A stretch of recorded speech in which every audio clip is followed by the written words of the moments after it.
Bonjour Cathy Divine et Edmond Giroux, je suis très contente de vous accueillir dans mon émission et de vous donner la parole pour que vous vous exprimiez sur votre façon de vivre. En fait, tous les deux, on peut dire que plus ou moins vous avez tout quitté pour retrouver l'essentiel. Alors vous avez un domaine où vous accueillez des gens, un domaine fabuleux. J'ai mis les photos qui vont illustrer cette interview parce qu'on s'en lasse pas entre les cascades, les montagnes. Alors, je vais vous donner la parole et expliquez-nous un petit peu pourquoi vous avez tout quitté et présentez-vous aussi. Donc Edmond Giroux, connu en tant qu'auteur, Cathy Divine aussi, auteur et beaucoup d'autres activités. Tous les deux, magnétisme, radiesthésie, toutes ces énergies subtiles, ça fait partie de votre quotidien. Donc allez-y, racontez-nous votre histoire, pourquoi vous avez tout quitté, comment et pour aller où et pour y faire quoi.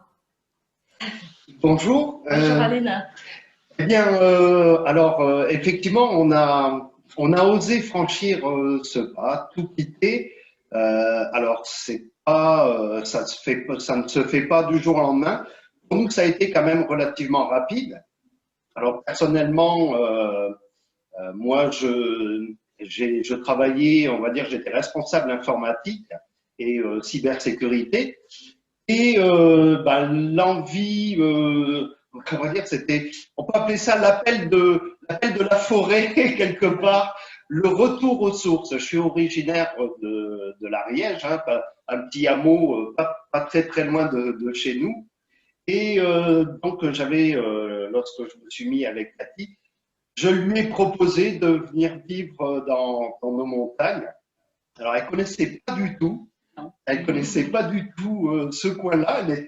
Pourtant, elle habitait pas très très loin, hein, puisque on va dire qu'à vol d'oiseau, elle devait être à peu près à 70 km. Hein.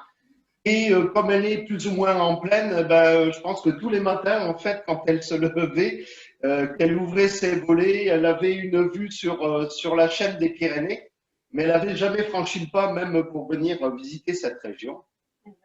Et moi, mon souhait le plus profond, c'était m'approchant à grands pas de la retraite, c'était quand même de revenir par ici. Et donc, Cathy, la première fois que je l'ai amenée dans le coin, évidemment, je pense qu'elle est tombée amoureuse de ces lieux, parce que ce qu'elle recherchait, c'était un petit peu comme moi, le côté nature, le côté calme. Et effectivement, alors on a eu cette opportunité avec cette maison que l'on a, ce toit que l'on a actuellement au-dessus de notre tête. Ouais. Et alors ça a été vraiment, bon, on en a eu fait, voilà, c'était un grand coup de cœur, ce petit domaine. Et on avait à cœur aussi de pouvoir partager nos sensations et nos sentiments vis-à-vis de cette nature. On avait vraiment envie de le partager. Alors déjà, Cathy, elle fait partager toutes ses émotions par le cœur et toutes ces choses-là. Et en plus, on avait envie d'avoir la possibilité d'héberger des personnes qui sont vraiment amoureux de la nature et qui recherchent surtout un retour, comme un retour aux sources, une approche de cette nature pour se libérer du carcan des villes et des choses comme ça. Et donc, effectivement, alors ce petit domaine, ça a été l'opportunité, puisqu'il y avait un petit chalet dessus que l'on a entièrement aménagé et donc dans lequel maintenant on accueille des voyageurs, on les appelle nos voyageurs, des touristes donc, qui viennent se ressourcer essentiellement. Donc, ce que vous proposez, ce que vous partagez, c'est véritablement une reconnexion à soi, à travers ses sens, une reconnexion à la nature. Et également, Cathy, donc j'ai vu que tu faisais des produits artisanaux, que ça soit de la nourriture en passant par des attrape-rêves. Et là encore, vous êtes en duo. Moi, j'aime bien vous appeler les inséparables, parce que tout ce que vous faites, tout ce que vous faites, c'est l'un et l'autre et l'un avec l'autre. Donc, Cathy, raconte-nous l'histoire de tes attrape-rêves. Alors, l'histoire des attrape-rêves, en fait, je me présente, je m'appelle Cathy Divine. J'ai été aide-soignante pendant 10 ans et j'ai tout quitté pour être thérapeute, donc en tant que magnétiseuse guérisseuse, et j'offre plusieurs services pour le bien-être des gens.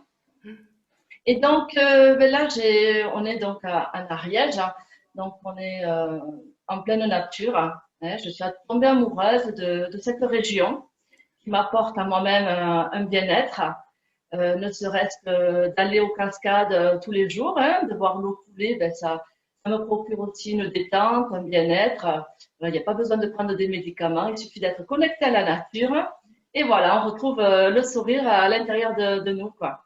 C'est vrai. Donc, c'est vrai qu'aussi, ben, la nature nous apporte de belles énergies, on fait de belles rencontres également, puisque de temps en temps, on rencontre des animaux qui viennent nous rendre visite, notamment des biches, des mésanges, des rouges-gorges. Voilà, nous sommes entourés vraiment.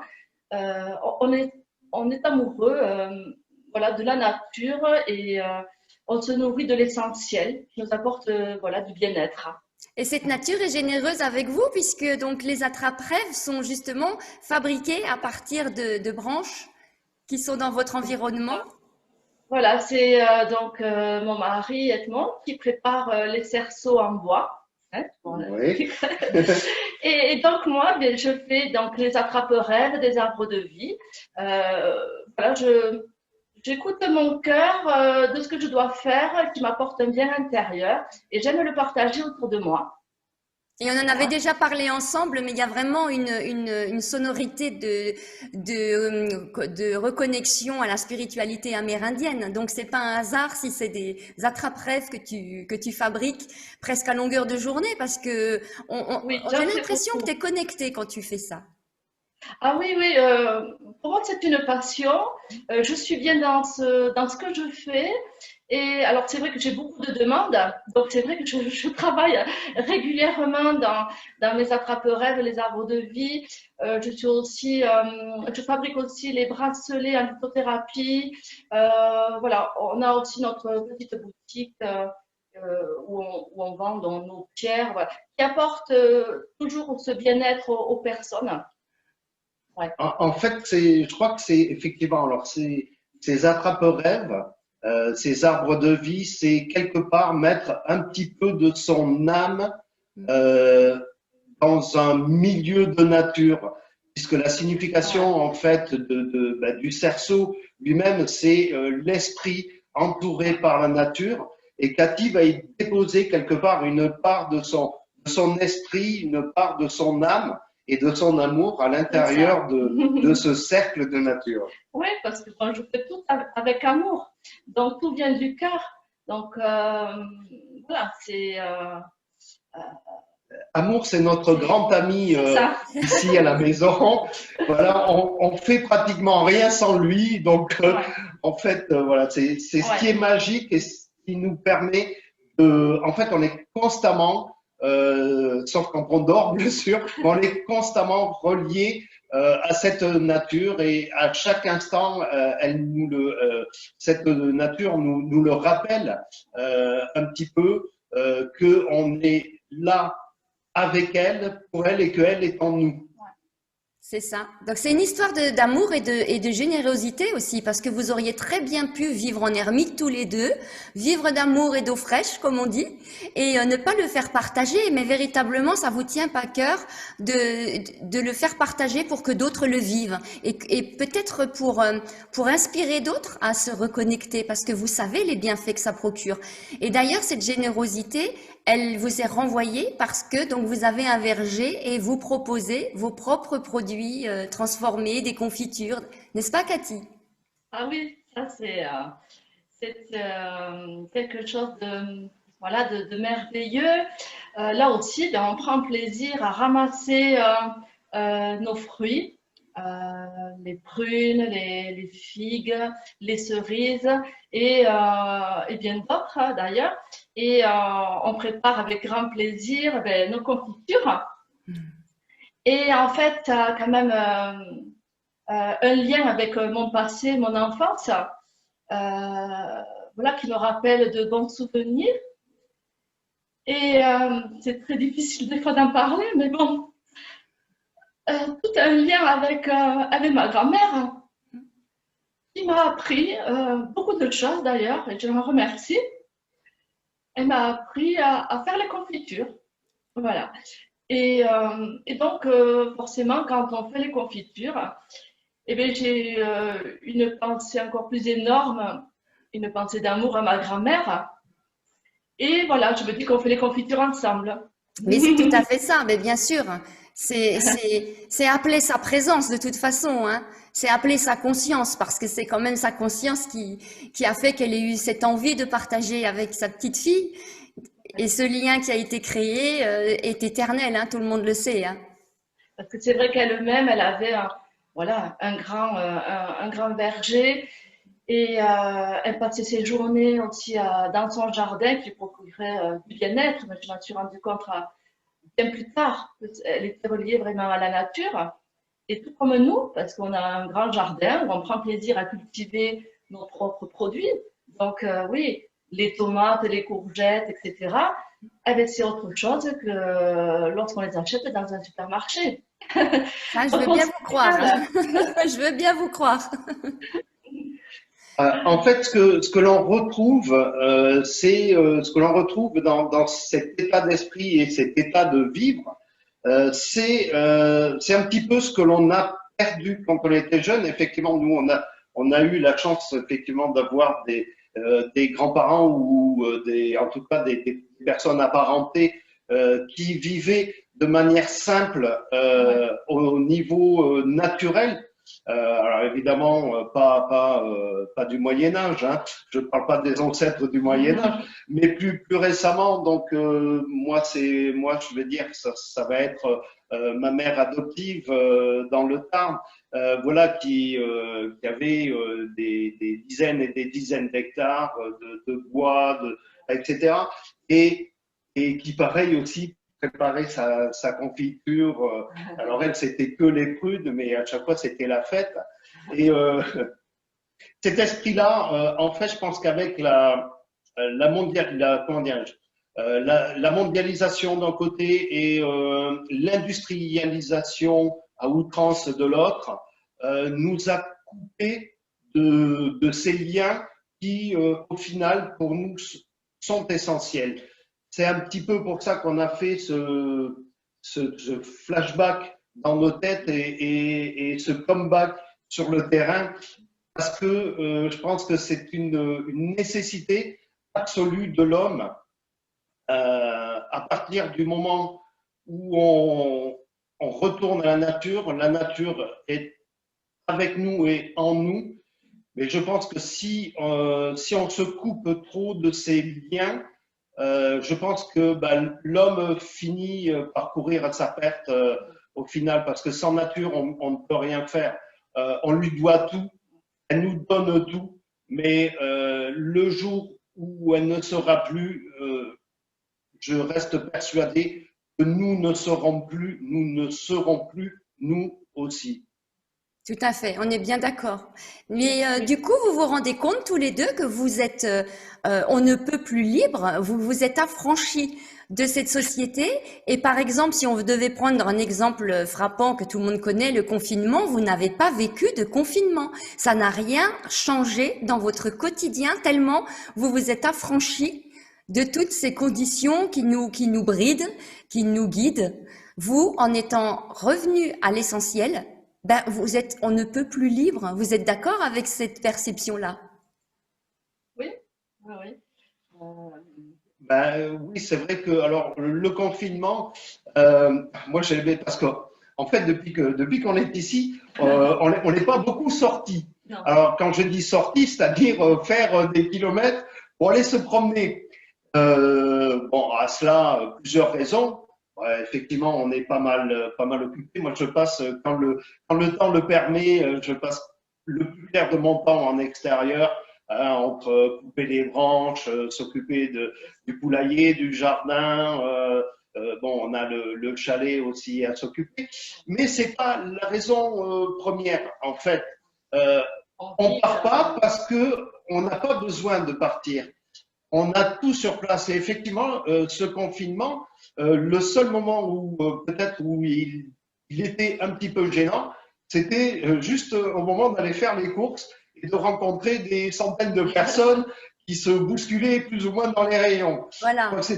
Mais le reste du temps, je veux dire, c'était un instant, ces deux confinements, ça a été des moments comme les autres, Ouais. finalement, des jours Ouais. comme les autres. Hein. Oui, après, comme je dis souvent, on vit au rythme de la nature, hein. C'est Voilà. ça. Elle nous apporte tellement une certaine paix intérieure. On n'a plus besoin euh, de se lever pour se précipiter, pour aller au travail. On fait ce que l'on veut, quoi. On écoute notre cœur, on fait ce que l'on a envie. Et par rapport aux courses, je ne supporte pas les magasins, donc je passe par le drive. Et voilà, il n'y a pas de contrainte. Voilà, on écoute vraiment notre cœur, de ce qu'on a envie de faire ou pas. Et c'est fluide, quoi. Voilà. Donc, C'est vrai que Cathy dit qu'on vit au rythme de la nature, mais c'est d'autant plus vrai qu'on vit même au rythme des saisons. oui. Et bon, en ce moment, donc en plein hiver, bah, c'est vrai que bon, j'ai moins de travail en extérieur parce que les journées, voilà, sont beaucoup plus pluvieuses ou neigeuses ou venteuses. Donc il y a un petit peu moins de travail à l'extérieur, mais Moi aussi, c'est ça. néanmoins, on a toujours de l'occupation là. Donc j'ai taillé il y a quelque temps les branches donc d'osier pour pouvoir faire donc des cercles pour les attrape-rêves, les choses comme ça. Donc là, je travaille le bois en ce moment en extérieur. Voilà, des petites choses comme ça. Et c'est vrai que cette immersion dans la nature nous permet d'être à l'éveil, en fait, d'être à l'éveil de tout. Et la nature nous le rend bien parce qu'elle le sent. Et c'est quand même fréquemment qu'on voit venir chez nous des biches, des faisans, Ouais. des lièvres. Voilà, on a même. Voilà, on est émerveillé par tout ça, quoi, hein. C'est du bonheur chaque jour. Ben, en Elle fait, nous... vous êtes tous les deux quotidiennement en état de présence et pour avoir adoré un des livres d'Edmond Giroux, Les mondes invisibles, avec un paragraphe qui m'est resté incrusté dans la tête parce que je me suis dit, mais comment il connaît ça, lui? Je croyais que j'étais la seule à faire ça, moi. En fait, quand tu parles du regard élargi, ce regard où on fait un peu l'expérience de l'appartenance au grand tout, quand on regarde devant et en même temps qu'on est capable de voir ce qui se passe au niveau de nos épaules et qu'en ayant ce regard large, comme ont les animaux dans la nature, eh bien, on se sent appartenir à tout ce qui nous entoure et plus être un observateur, mais faire partie de ce qu'on observait. Donc là, on est relié, on a ce sentiment de reliance et en fait, on vit cet état de présence qui n'est ni plus ni moins qu'un état d'âme. Oui, absolument. C'est un tout en nous, en fait. On est le petit grain de sable qui va former la dune et on est la dune en même temps. Et tout est relié et on sent effectivement cette reliance dans le tout, que ce soit au niveau des végétaux que des animaux.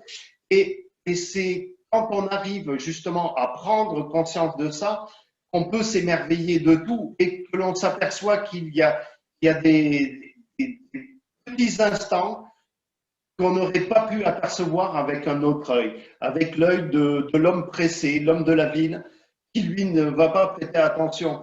Petite anecdote, par exemple, je parlais tout à l'heure bon, des biches et des choses comme ça, ce qui est, bon, qui est vraiment génial en soi, mais on a par exemple un petit copain, un petit hérisson qui, qui vient, l'autre jour, il a atterri dans la maison. Et oui, carrément, à l'intérieur de la maison. Et en fait, il est assez marrant parce que, bon, comme tout le monde, donc, ben, on trie nos déchets et nos briques de lait, eh bien, on les met, c'est dehors, dans les fameux sacs jaunes. Et c'est assez fréquemment que ce petit animal vient en fait ouvrir les sacs pour sortir les bouteilles de lait pour avoir sa petite goutte de lait. Il sait où il va, il est très conscient de là où il veut aller, hein.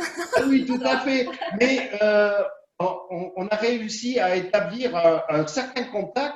Logiquement, quand on approche un hérisson, il va tout de suite se mettre en boule. Eh bien, ce petit animal, maintenant, non, il reste la tête bien en extérieur et puis il nous regarde d'un air de dire, bon, mais c'est sympa, vous m'avez apporté, vous m'avez laissé quelque chose, vous m'avez laissé un peu de lait là aujourd'hui. Et voilà, c'est quelque chose que l'humain moderne des villes ne prendra pas forcément conscience, mais c'est ce contact profond. Alors, bien sûr, je lui dis quelques paroles, lui ne va pas me répondre, mais je pense que la meilleure des paroles, c'est celle de l'esprit. Celle de l'esprit et des informations que l'on envoie par la pensée et par le cœur. Et ce petit animal l'a très bien senti, comme les biches d'ailleurs. Hein. Je veux dire que généralement, les biches, elles viennent se positionner à 20 mètres à peu près de la maison. C'était il y a 2 jours encore, où Cathy a pu en prendre une en photo. Mais elle ne s'est pas affolée du tout. Elle restait là à dire bah, allez-y, avant que je reparte, faites votre petite série de photos. Et après, elle est repartie tranquillement. Ouais. Et pourtant, c'est un animal qui est censé avoir peur de l'homme. Eh bien, on avait l'impression qu'elle ressentait cet amour que l'on a pour cette nature. Et en fait, elle nous le rendait comme ça, juste par des regards de biche, elle vient de le dire, un regard de biche doux et sans affolement, sans rien. Et ça, c'est quand même assez exceptionnel. Je crois que les seuls animaux ici qui ne nous font pas trop les yeux doux, ce sont les renards et les grands rapaces, le Milan royal. Puisque bon, ce sont des animaux qui s'attaquent à nos petites poules qui nous font de délicieux œufs. Mais de l'autre côté, on a pris conscience aussi. Alors bon, on a encore du chemin à faire hein, pour vivre une immersion complète dans la nature. Il faut pouvoir tout accepter. C'est vrai qu'on a accepté pas mal de choses parce que voilà. C'est vrai que on est attaché aux animaux et à nos planètes également, puisque voilà, on leur parle, on s'occupe d'elles, on les caresse, et dès que je les appelle, elles viennent. Voilà, c'est nos petites filles. Mais voilà, on a eu une surprise, une fois même à plusieurs reprises. Le renard nous en a tués. Donc là, c'est vrai que c'était la catastrophe, quoi. Je me suis mise à pleurer parce que j'étais vraiment attachée. Et là, bon, après, on a racheté des poules. Et là, il n'y a pas très longtemps, ma poule Ange, qui a été tuée par le Milan, je pense. Oui. Et là, je n'ai pas versé ma larme parce qu'en fait, j'ai pris du recul. Je dis, on a nos poules, c'est pour leur donner de l'amour et se dire que un jour ou l'autre, elles vont partir. Alors c'est vrai, le renard l'a tué, mais bon, le renard ou le milan, ils ont besoin aussi de se nourrir. Et de nourrir leurs petits. Donc en prenant, en travaillant un peu sur soi, du coup, on vit plus dans le détachement. On a nos poules, c'est pour leur donner de l'amour, pour qu'elles soient bien avec nous. Mais après, voilà, c'est le destin. Hein, c'est le destin. Mais on est heureux comme ça avec nos poules. Voilà, elles font partie de notre famille. C'est une belle leçon de prise de conscience, Cathy, surtout venant de ta part, connaissant un peu ton parcours, puisque j'ai lu tes ouvrages dans lesquels on découvre que tu as évolué avec un gros manque affectif, donc tu étais dans cette quête d'affection, donc on comprend à quel point quand tu t'attaches à un animal ou à un être humain, ça peut être extrêmement profond, vraiment un don de toi total.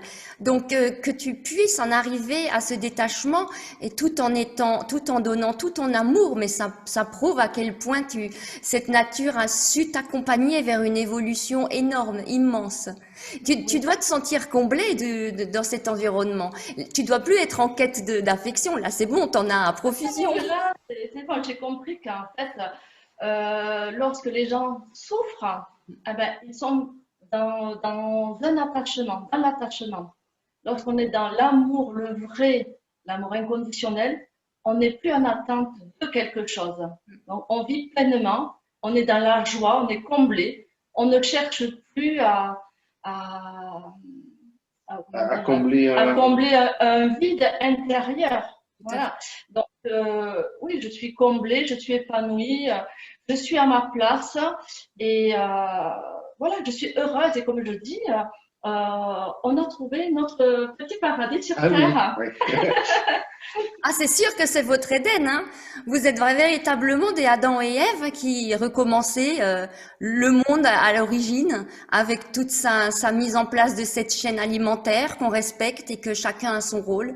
Voilà, avec ses joies et ses peines, mais ça fait partie de la vie et en aucun cas ça fait abandonner ou trébucher peut-être, mais toujours on se relève parce que la vie c'est mouvement. Et d'ailleurs, je voulais rebondir sur quelque chose qu'avait dit Edmond Giroux qui était très intéressant, c'est qu'il a dit que il n'avait pas le temps, il est tout le temps occupé dehors, le bois taillé. En fait, et c'est là, c'est très bien qu'il ait dit ça parce que souvent on entend des gens qui disent oui, mais je comprends pas comment ils faisaient nos arrière-grands-parents sans télé, sans téléphone. Mais en fait, tout simplement, ils n'avaient pas le temps d'en avoir besoin. C'est des choses dont on n'a pas besoin, on n'a pas le temps d'en avoir besoin. Et notre société, qui est toujours dans cette rapidité, dans cette vitesse, où tout est fait en un clic, on va dire, et qui nous permet donc d'avoir du temps, eh ben on le comble avec toutes ces merveilleuses technologies qu'on nous présente à nos yeux et qui ne font que nous détourner de l'essentiel. C'est tout à fait ça, en fait. Et c'est vrai que nos anciens, alors nous, on a quand même la télévision, on a le téléphone, on a aussi des téléphones portables, mais ce n'est pas l'essentiel. Alors on va se servir effectivement de certaines technologies. On va pas passer à côté non plus, on va pas vivre comme des ermites, hein. Mais néanmoins, c'est vrai que on peut facilement se passer d'énormément de choses. Pourquoi? Ben, simplement, tout notre temps est occupé voilà, en extérieur, etc. Il y a toujours quelque chose à faire. Voilà. Je dirais en souriant, je dirais que à la limite, je pense que je travaille plus actuellement ici que ce que je travaillais lorsque j'étais salarié, quoi. Ah mais j'en doute pas, c'est du labeur, hein. Oui, non, absolument. Et mais c'est voilà, c'est différent parce que alors on va sans doute se fatiguer physiquement, mais on compense cette fatigue physique par, par quelque chose de merveilleux au niveau de l'esprit. En fait, quand notre physique va se fatiguer, notre esprit, lui, va se reposer. Oui. Je comprends tout à fait. Je comprends tout à fait ce que vous voulez dire. Mais surtout, restez joignables. Vous avez raison de garder vos téléphones parce qu'il y a quand même beaucoup de monde qui ont besoin de venir chez vous pour être accompagnés, pour être conseillés, pour retrouver, pour être apaisés, cajolés même, parce que vous les chouchoutez. Il paraît que chez vous, on fait pas la vaisselle. Ah oui, non, on fait pas la vaisselle. Ils ne font pas la vaisselle, nos voyageurs. Donc, les personnes qui viennent le week-end ou pour la semaine ne font pas la vaisselle. Ils sont vraiment en vacances. C'est leur moment pour eux. Et on leur laisse voilà, ce moment aussi pour découvrir, de profiter aussi de la nature, hein, et de visiter les coins de l'Ariège qui sont vraiment magnifiques. Après, on leur propose également plusieurs activités. Donc, je leur propose aussi un atelier de méditation, surtout quand les personnes viennent une semaine en vacances. Alors là, je leur permets aussi de pouvoir se connecter à leur cœur, de lâcher prise.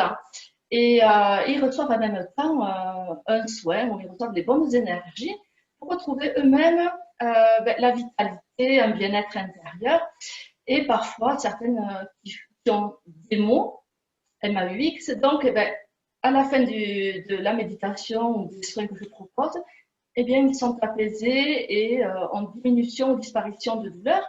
Donc, voilà, c'est juste merveilleux. Mais t'es Voilà. sûr, pardon? En même temps, alors l'été essentiellement, hein, lorsque le temps le permet, on leur permet de découvrir un petit peu cette toile que l'on a au-dessus de la tête la nuit. Donc le ciel, pour moi, c'est très très important. que d'avoir aussi cette connexion. Alors la connexion, je parlais tout à l'heure de la connexion, l'immersion avec la nature, et je pense que pour notre âme, c'est aussi important de savoir lever les yeux et de regarder ces étoiles et tout ce qui est à l'intérieur, puisqu'il n'y a pas que des étoiles, bien que ce soit ceux que l'on voit en premier quand on lève les yeux, hein, mais notre univers est immense. Et donc, je leur propose aussi une petite initiation à l'astronomie. Voilà, chose qui n'est pas du tout incompatible puisque ce ne sont pas des machines qui polluent ou quoi que ce soit. Et justement, on va essayer de profiter d'un endroit qui ne soit pas trop pollué, qui ne soit pas pollué au niveau visuel, déjà la nuit, et pour pouvoir justement les orienter un petit peu vers, leur permettre de s'ouvrir à ce qu'ils ont au-dessus et leur apprendre à savoir lever les yeux la nuit.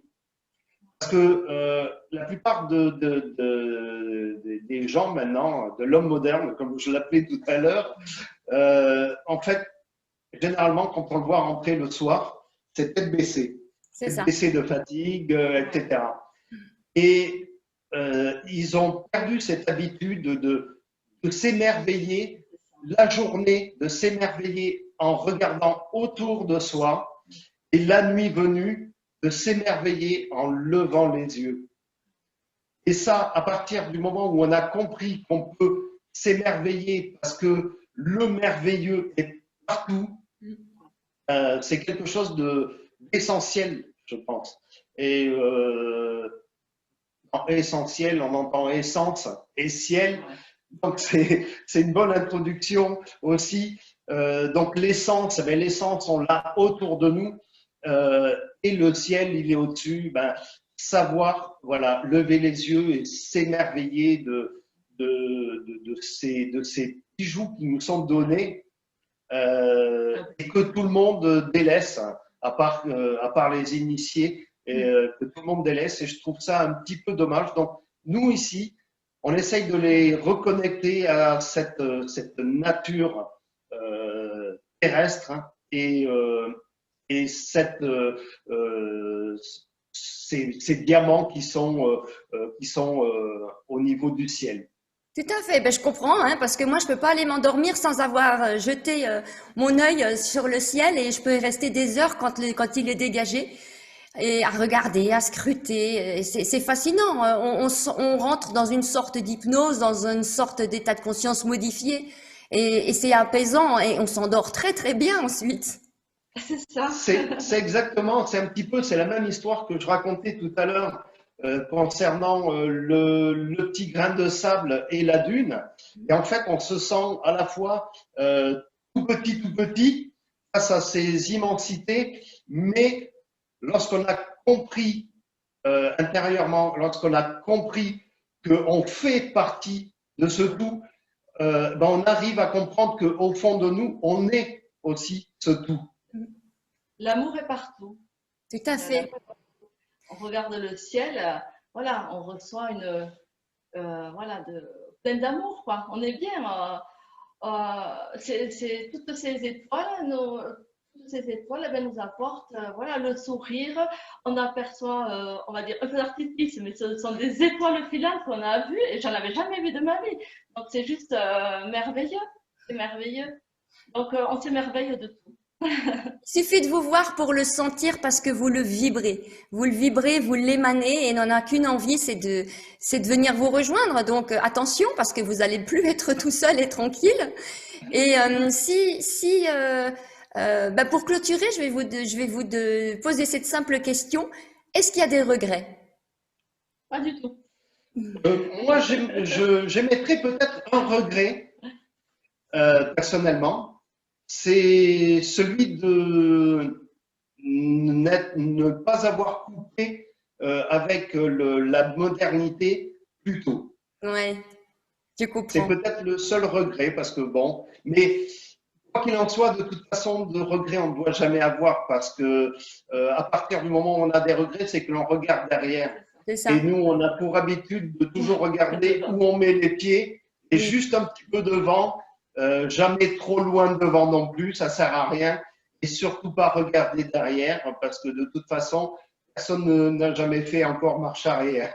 C'est ça, puis la vie, elle va vous répondre mieux vaut tard que jamais, parce que tant qu'il y a de la vie, eh ben, c'est que on a encore une possibilité, il y a encore des opportunités qui se présentent, et puis on a une perception linéaire du temps, et dans l'univers, ils n'ont pas du tout cette considération, donc mieux vaut tard que jamais, parce que la prise de conscience, c'est quand même le but de l'évolution de l'homme, donc pas de regret, Edmond, bravo.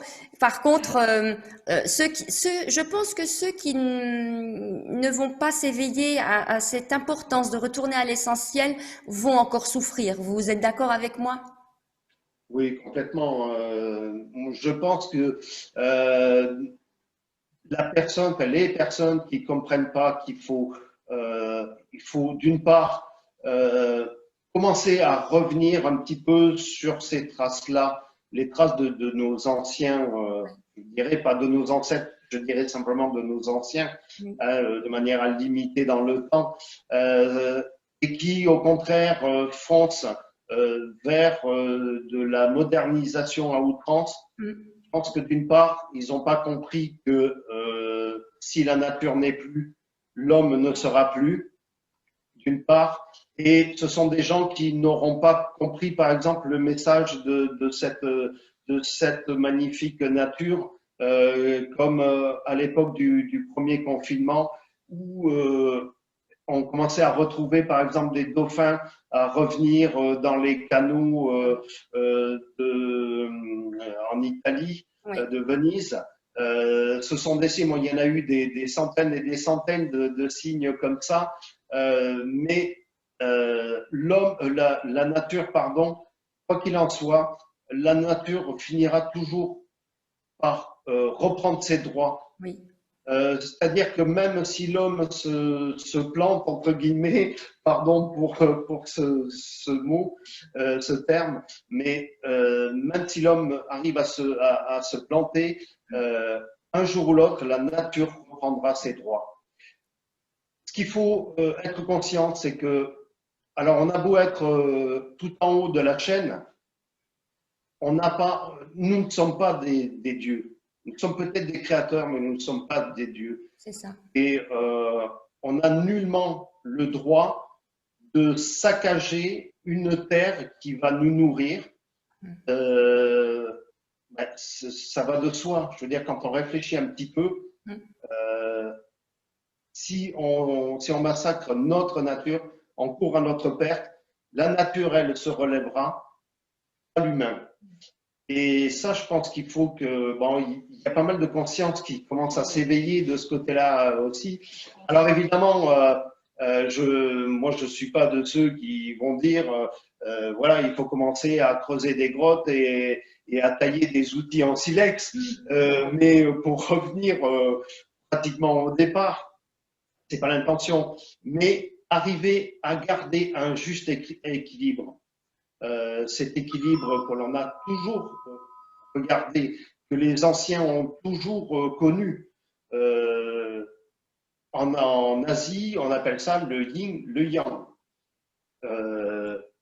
Dans le ciel, tout en haut, dans les galaxies, il y a la matière, l'antimatière, les étoiles, les trous noirs, etc. Tout doit être juste équilibre. Il ne faut pas déborder et sacrifier du positif pour du négatif.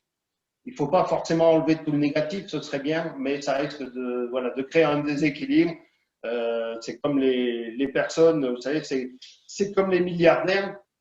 Ils ont de l'argent pour vivre, mais ils en ont tellement qu'au bout du compte, ils s'ennuient, ils ne savent plus quoi en faire. Donc, ils ont créé un déséquilibre chez eux. Moi, on m'a toujours dit, si tu veux connaître la véritable valeur de l'argent, il faut commencer par transpirer. Et de ce côté-là, voilà, c'est d'accord, je transpire, donc peut-être le côté négatif, je suis récompensé. Le yin, le yang, arriver à équilibrer et tout ça pour arriver à dire que voilà, il faut conserver cet équilibre, essayer de le sauvegarder, surtout je crois que c'est l'urgence, sauvegarder cet équilibre. et essayer de l'améliorer parce que là, pour le moment, elle est en train de basculer plus de l'autre côté. Donc, essayer d'améliorer les choses. Et le fait que, voilà, quand on a appris à vivre tel que nous vivons, je pense que, voilà, nous, on n'échangerait pas notre vie pour rien au monde. Eh bien, c'est sur cette belle parole qui, j'espère, va en inspirer beaucoup. J'en suis certaine, en fait, je l'espère pas, j'en suis persuadée.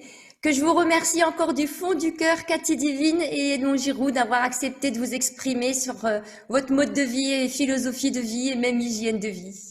Merci beaucoup à vous deux. Merci Merci beaucoup, Aline. beaucoup. Au revoir. Au revoir.